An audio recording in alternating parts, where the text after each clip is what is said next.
So we started trying to have kids in 2016, and we spent about a year and a half not being successful, so we decided to get checked and tested, both of us.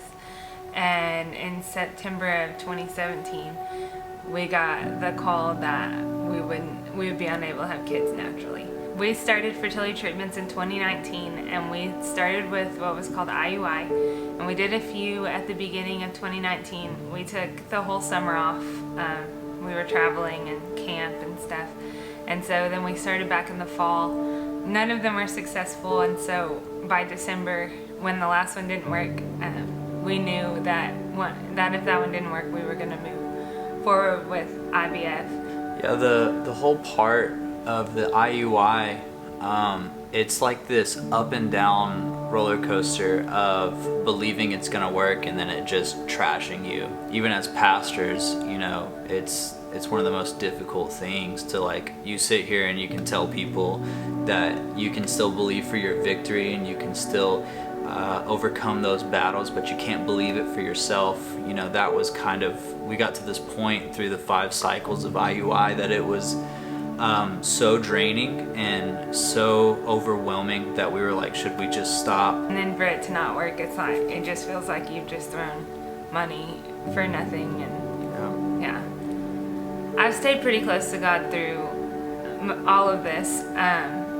God's given us little encouragements here and there to keep us, you know, going forward and moving forward. And even back to before we even knew we couldn't have kids, you know, God had given me a dream of our children, and so I've just held on to that, you know, through this whole thing. And that's why when we were told that we couldn't have kids naturally, I was like, that's not true. I've seen their faces. Yeah. So in February, the night before our egg retrieval, God gave me a dream, and I was in like I was playing video games, and it was this huge war of just soldiers back and forth fighting against the other opposing side. And eventually I finished that game, and I went to go tell my dad goodnight, and then I went into his office, and he handed me a set of keys and a watch.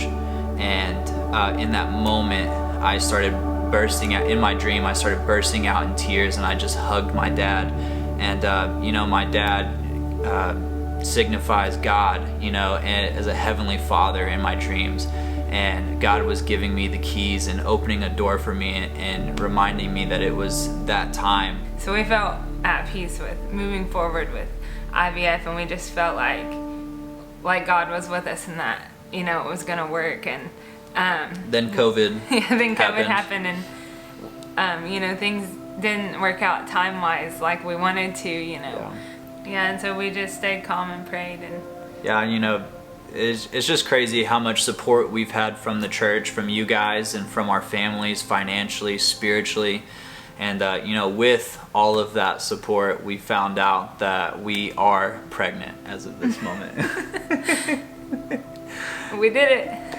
And we have a little shirt here that says "Worth It All."